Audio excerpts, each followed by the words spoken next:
بسم اللہ الرحمن الرحیم نحمدہ ونصلی ونسلم علی رسولہ الکریم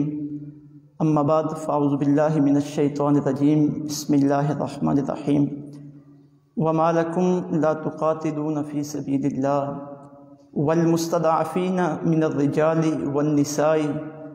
والولدان الذین یقولون ربنا اخرجنا من هذه القریة الظالم اہلها وَاجْعَلْ لَنَا مِن لَّدُنْكَ وَلِيًّا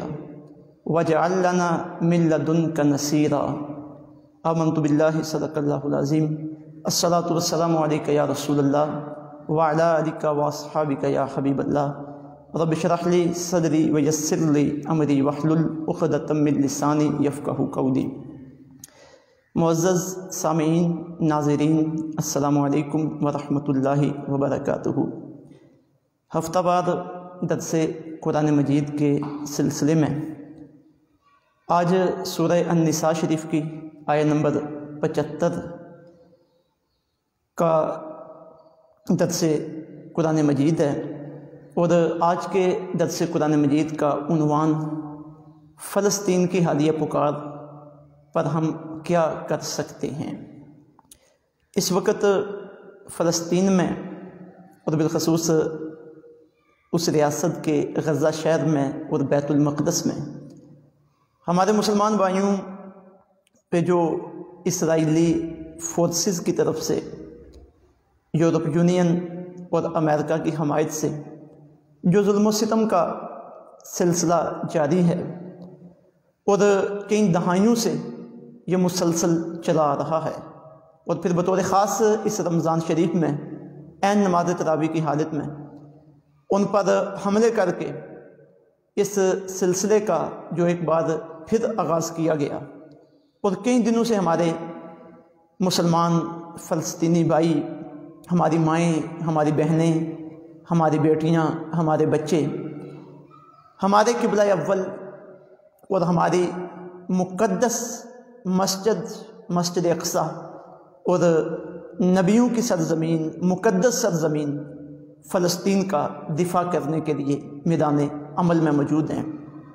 جتنی قوت اور طاقت اور پھر غیرت ایمانی اور طاقت ایمانی ان کے پاس موجود ہیں، ہمارے وہ احباب اس کا مظاہرہ کرتے ہوئے مسلسل میدان عمل میں موجود ہیں اور اسرائیلی غنڈوں اور ان ظالموں کا مقابلہ کر رہے ہیں۔ ان حالات میں پوری امت مسلمہ اور ہر مسلمان پہ یہ بھاری ذمہ داری عائد ہوتی ہے کہ وہ جتنا اس سے ممکن ہو وہ اپنے فلسطینی بھائیوں کے دفاع کے لیے، ان کی حمایت کے لیے میدان عمل میں آئے، اور جتنا اس کے لیے ممکن ہے اس کے لیے وہ اقدامات کریں۔ قرآن مجید سورہ النساء شریف کی آیہ نمبر 75 میں اللہ تعالیٰ نے قیامت تک آنے والے اہل اسلام پہ کسی بھی ملک میں، کسی بھی علاقے میں جب ان پہ اس طرح کی صورتحال آئے اور اس طرح کے معاملات کا انہیں سامنا کرنا پڑے، تو دیگر ممالک کے رہنے والے جو اہل ایمان ہیں ان کی اس حوالے سے پھر کیا ذمہ داری ہوگی، وہ کس طرح اپنے مسلمان بھائیوں کا دفاع کریں گے، کس طرح ان کے حق میں اقدام کریں گے، اور کیسے انہیں اپنی مدد پہنچائیں گے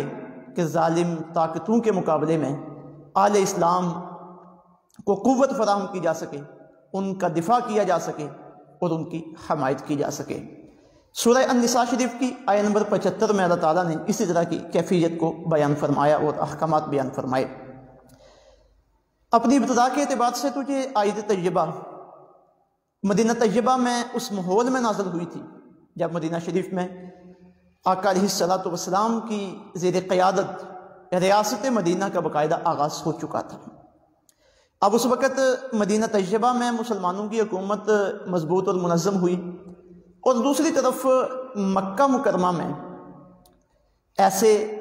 اہل ایمان موجود تھے، ان میں مرد بھی تھے، عورتیں بھی تھیں، بچے بھی تھے، جو طاقت اور قوت کے اعتبار سے کمزور تھے۔ وہ مکے میں تھے لیکن وہاں رہ کے اپنے ایمان کا اظہار نہیں کر سکتے تھے۔ مکے میں رہ کے وہ وہاں سے مدینہ طیبہ میں مسلمانوں تک نہیں پہنچ سکتے تھے، تو مدینے میں جو مسلمان موجود تھے جن کے پاس قوت، طاقت، سطوت اور سلطنت موجود تھی، اللہ تعالیٰ نے ان کو ابھارا کہ اے مدینے کے مسلمانوں تم یہاں موجود ہو، اور صورتحال تو یہ ہے کہ مکہ مکرمہ میں تمہارے کمزور مرد، تمہارے بھائی، تمہاری خواتین، تمہاری بہنیں، تمہارے مسلمانوں کے بچے وہاں پہ انتہائی کمزوری کی حالت میں موجود ہیں، اور ان پہ ظلم و ستم کیا جا رہا ہے محض اللہ کا نام لینے کی وجہ سے۔ تو کب تم اٹھو گے اور ان کافروں اور مشرکوں کے خلاف جو مسلمانوں پہ ظلم کے پہاڑ توڑ رہے ہیں، کب تم ان کے خلاف اعلان جہاد بلند کر کے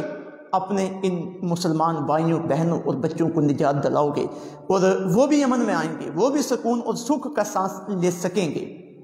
تو اپنی اصل کے اعتبار سے تو یہ اپنی بنیاد کے اعتبار سے یہ آیت طیبہ اس وقت جو مکہ مکرمہ میں اہل ایمان کے ساتھ کفار و مشرکین کی جو کشاکش چل رہی تھی اس کے متعلق تھی۔ اور جس طرح کہ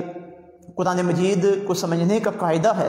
کہ قرآن مجید کی آیات طیبات کا جو معنی و مفہوم ہوتا ہے اس میں عموم کا اعتبار کیا جاتا ہے، یعنی ابتدا کے اعتبار سے یہ اس وقت کے لیے تھی، اور اپنے عموم کے اعتبار سے اور حکم کے اعتبار سے یہ قیامت تک آنے والے اہل ایمان کے لیے ہے کہ جہاں کہیں بھی مسلمانوں پہ ظلم ہو، مسلمان کمزور ہوں، باطل قوتیں طاقتور ہوں، تو مسلمان ان کے دفاع کے لیے اقدام کرے، میدان عمل میں آئیں۔ تو ارشاد باری تعالیٰ ہے وَمَا لَكُمْ،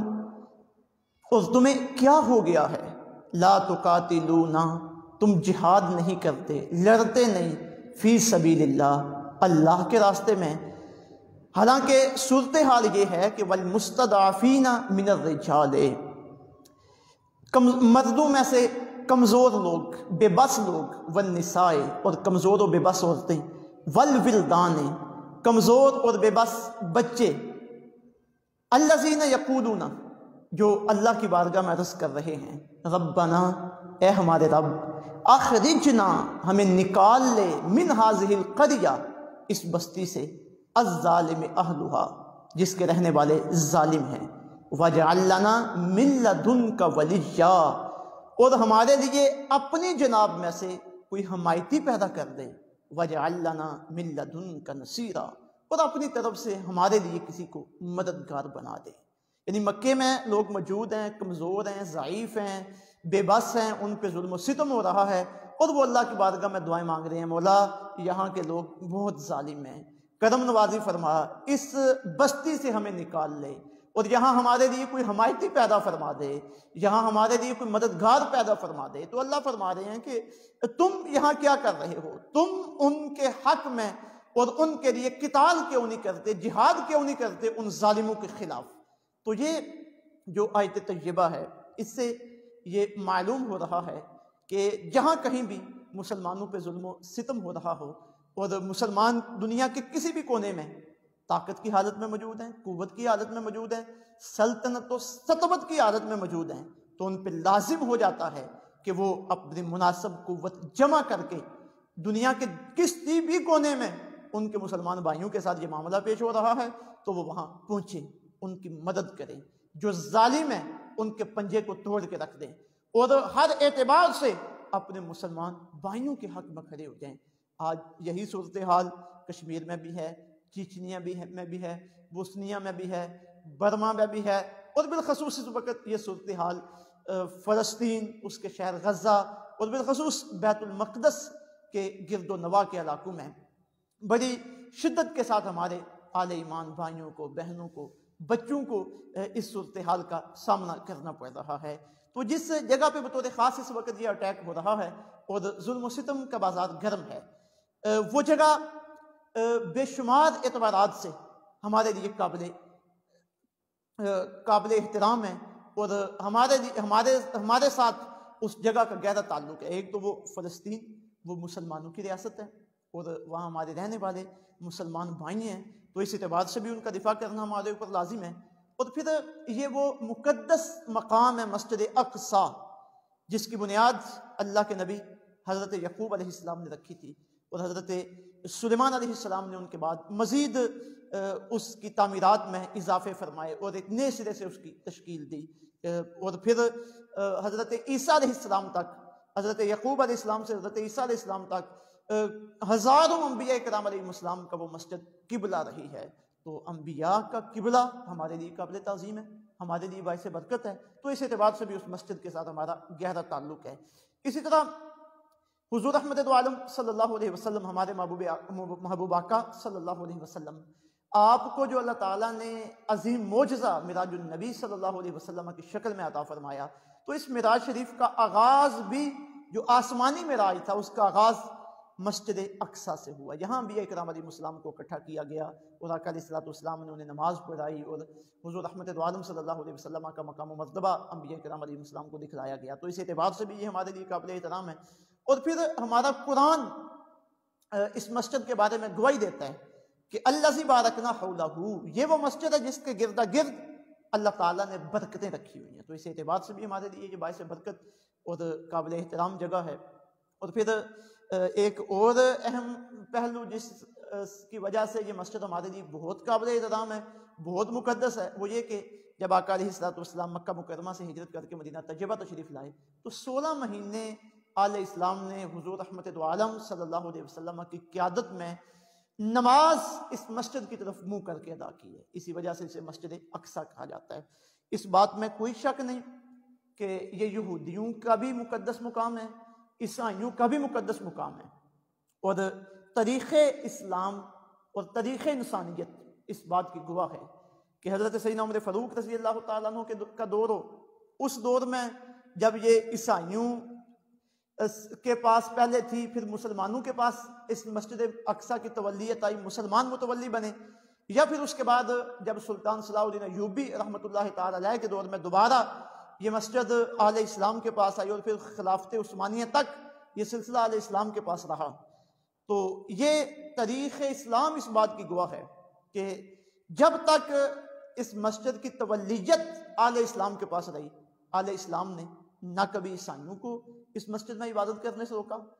نہ کبھی یہودیوں کو اس مسجد میں عبادت کرنے سے روکا، کبھی بھی عبادت کا دائرہ ان پہ تنگ نہیں کیا، انہیں تکلیف نہیں دی، وہ آتے تھے، آ کے عبادت کرتے تھے، مہمان کے طور پہ وہاں پہ ٹھہرتے تھے، اپنی رسومات ادا کرتے تھے، اور اعزاز کے ساتھ مسلمان انہیں واپس بھیج دیتے تھے۔ یہ یہودیوں کا تعصب ہے مسلمانوں کے ساتھ، اور یہ ان کی اسلام دشمنی ہے کہ جب کہ جزیرہ نما عرب کے وسط میں یہ ناجائز ریاست اسرائیل کے نام سے حکومت برطانیہ، انگریزوں اور امریکہ کی وساطت سے اور ان کی مدد سے قائم ہوئی ہے، انہوں نے مسلمانوں پہ مسجد اقصیٰ میں عبادات کرنے کا دائرہ تنگ کر دیا ہے، اور دن بدن یہ بڑھتا چلا جا رہا ہے۔ یہ تعصب ہے یہودیوں کا، یہ تعصب ہے اہل مغرب کا، اور یہ اہل اسلام کے ساتھ بہت بڑا ظلم و ستم ہے کہ اہل اسلام ان کے ساتھ کیسا شفقت کا رویہ اختیار کرتے رہے ہیں، اور آج ان کا کیا رویہ ہے اہل اسلام کے ساتھ۔ اور بلکہ تاریخ کے ریکارڈ میں یہ بات بھی موجود ہے کہ یہودیوں کو ہمیشہ، یہودیوں کی عیسائیوں نے پٹائی کی ہے، ہمیشہ پٹائی کی ہے، بخت نصر ہو یا اس کے بعد کے معاملات ہوں، اور پھر چند سو سال پہلے ہٹلر نے جس طرح ان کی پٹائی کی، تو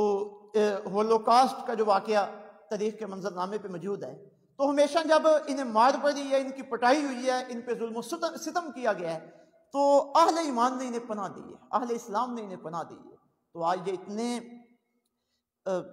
موسم کش ہو چکے ہیں کہ انہیں مسلمانوں کے خلاف انہوں نے ہتھیار اٹھائے ہوئے ہیں، اور روزانہ کی بنیاد پہ اہل ایمان، اہل اسلام، اہل فلسطین پہ اور اہل اقصیٰ پہ ان کے ظلم و ستم کے سلسلے بڑھ رہے ہیں۔ تو جب یہ صورتحال فلسطین میں ہمارے اہل ایمان کو اس وقت درپیش ہے، تو وہ ہمیں پکار رہے ہیں مدد کے لیے، ہمارے ایٹم بم کو وہ پکار رہے ہیں، 58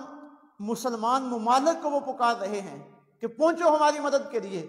تمہارے ایٹم بم، تمہاری طاقتور فوجیں، تمہارے میزائل، تمہارے اسلحے جو تم نے تیار کیے ہوئے ہیں، یہ کس کے لیے ہیں؟ اگر یہ ہمارے کام نہ آئے، ہماری بچیوں کے کام نہ آئے، ہماری بیٹیوں کے کام نہ آئے، ہماری خواتین کے کام نہ آئے، اور قبلہ اول بیت المقدس کو بچانے کے لیے کام نہ آئے، تو مسجد اقصیٰ، فلسطین، اہل فلسطین ہر وقت اہل اسلام کو پکار رہے ہیں، اور دوسری طرف اہل اسلام ہے اور بالخصوص مسلمان کنٹریز کے صدور ہیں، وزیر اعظم ہیں، سربراہان ہیں کہ بے حس ہیں، ان کے کان میں جوں بھی نہیں رینگ رہی کہ وہ اپنے مسلمان بھائیوں کے حق میں کوئی اقدام کریں اور ظلم کے خاتمے کے لیے میدان عمل میں آئیں۔ جہاں تک تعلق ہے بیانات کا، وہ مذمتی بیانات ہوں، وہ احتجاج اپنا ریکارڈ کرانا ہو، تو اس سے تو کوئی فرق نہیں پڑتا۔ دیکھیں، عوام بیان ریکارڈ کراتی ہے، عوام احتجاج کرتی ہے، عوام کے پاس اتنا ہی اختیار ہے۔ جو حکمران ہیں، جو سربراہان مملکت ہیں، ان کا منصب مذمت کرنا نہیں ہے، ان کا منصب احتجاج کرنا نہیں ہے، ان کا منصب آگے بڑھ کر اقدام کر کے ظالم کے پنجے کو روکنا ہے۔ یہ قوم نے انہیں یہ منصب عطا کیا ہے، اللہ رب العزت کی طرف سے انہیں عطیے میں یہ حکومت، یہ سربراہی اور یہ منصب ملا ہے۔ تو آئیے چند گزارشات اس حوالے سے میں آپ کی خدمت میں رکھ رہا ہوں کہ فلسطین اور مسجد اقصیٰ جو ہمیں پکار رہی ہے، اس کی پکار کا ہم جواب کیسے دے سکتے ہیں، ہم اس کی پکار پہ کیا کر سکتے ہیں۔ سب سے پہلے تو عوام الناس، جہاں کہیں بھی اہل ایمان، اہل اسلام اور اپنے سینے کے اندر دھڑکتا ہوا دل رکھنے والے موجود ہیں، اور جنہیں حضور رحمت دو عالم صلی اللہ علیہ وسلم کے دین کا یہ دیا ہوا سبق یاد ہے، انما المؤمنون اخوہ، مومن سارے کے سارے بھائی ہیں، جنہیں بخاری شریف میں آقا علیہ السلام کا یہ پیغام نظر آیا اور یاد ہے کہ سارے کے سارے مسلمان ایک جسم کی مانند ہیں، جسم کے کسی سے ایک حصے کو تکلیف پہنچے تو سارا جسم بے قرار ہو جاتا ہے۔ تو جنہیں یہ سبق یاد ہے کتاب خدا کا، پیغمبر مصطفیٰ صلی اللہ علیہ وسلم کا، تو وہ دنیا کے جس بھی کونے میں موجود ہیں، ان کے کرنے کا سب سے پہلا کام تو یہ ہے کہ وہ سوشل میڈیا پہ اپنے احتجاج کا جو طریقہ کار ہے، جو احتجاج کا عمل ہے، اس کے اندر تیزی لے کے آئیں۔ اقصیٰ، غزہ، بیت المقدس، فلسطین، یہ ٹرینڈ عام ہونے چاہیے، اور فیس بک پہ، یوٹیوب پہ، ٹویٹر پہ، انسٹاگرام پہ، اور جتنے بھی یہ ذرائع ہیں سوشل میڈیا پہ صدائے احتجاج بلند کرنے پہ، ان پہ ہر طرف مسجد اقصیٰ ہو، فلسطینی بھائیوں کے لیے ہماری پکار ہو، ان کی حمایت ہو، اسرائیلیوں کی مذمت ہو، تاکہ انہیں سخت پیغام جائے مسلمان عوام کی طرف سے۔ اور آج کی جو رپورٹ ہے کہ پچھلے 48 گھنٹوں میں مسلمانوں کا جو احتجاج بڑی تیز رفتاری کے ساتھ جاری ہے، اس احتجاج کو دیکھتے ہوئے اسرائیل کے وزیر دفاع نے فیس بک اور ٹک ٹاک انتظامیہ سے گزارش کی ہے کہ وہ فلسطین کی حمایت میں اس طرح کی پوسٹوں کو اور مواد کو ہٹائیں۔ تو اس سے پتہ چلتا ہے کہ یہ عوام کی پاور، یہ کوئی عام چیز نہیں ہے، یہ اپنے اندر بڑی طاقت رکھتی ہے، قوت رکھتی ہے، اور اسی سے آگے بے شمار کاموں کا راستہ ہموار ہوتا ہے۔ اور عوام الناس کے لیے دوسرا اپنے ان مظلوم بھائیوں کی مدد کرنے کا طریقہ یہ ہے کہ ایسی کمیٹیاں قائم ہوں، ایسے فورم بنائے جائیں جو مالی تعاون اپنے ان فلسطینی بھائیوں تک پہنچائیں۔ تو جب قابل یقین ایسے فورم وجود میں آ جائیں تو پھر ہر بندہ جتنا ہو سکے اپنے ان مسلمان بھائیوں کی مالی مدد کرے، تاکہ ہماری مالی مدد کی وجہ سے انہیں احساس ہو اور انہیں اس بات کا خیال ہو کہ ہمارے مسلمان بھائی پوری دنیا میں ہمارے پیچھے کھڑے ہیں، اور وہ ہتھیار خرید سکیں اور اپنی دیگر ضروریات کو پورا کر سکیں۔ اور تیسرا ہمارے عوام کے لیے جو رائے عمل ہے اس حوالے سے فلسطین کی پکار پر لبیک کہنے کے لیے، وہ یہ کہ اپنے حکمرانوں کو، چاہے ہمارے مسلمان بھائی کسی بھی ملک کے اندر موجود ہیں، اپنے حکمرانوں کو اس بات پہ آمادہ کریں کہ بھائی قرآن مجید کی آیت طیبہ سورہ نساء کی آیت نمبر 75 اس کے تحت اہل اسلام پہ فلسطینیوں کے حق میں اور اسرائیلیوں کے خلاف جہاد کرنا فرض ہو چکا ہے۔ بڑی بڑی زبردست اور طاقتور فوجیں تمہارے پاس موجود ہیں، میزائل تمہارے پاس موجود ہیں، اور پھر بالخصوص پاکستان کے پاس ایٹم بم موجود ہے، ہر طرح کا اسلحہ، طاقت، ہر طرح کی اپنے دشمنوں کو دہشت میں رکھنے والے ساز و سامان تمہارے پاس موجود ہیں۔ تو تمہیں کیا ہو گیا ہے؟ تم کیوں اپنے بھائیوں کے حق میں اقدام نہیں کرتے، ان کے دفاع کے لیے کیوں نہیں نکلتے؟ اپنے حکمرانوں کو مجبور کریں کہ وہ علم جہاد بلند کریں اپنے مسلمان بھائیوں کے لیے، چاہے وہ کشمیر میں ہوں، وہ فلسطین میں ہوں، وہ دنیا کے کسی بھی کونے میں ہوں۔ خبروں سے اور میڈیا سے پتہ چلا ہے کہ جو OIC کی کانفرنس ہوئی ہے اس میں ترکی نے کہا ہے کہ بیت المقدس کی حفاظت کے لیے ایک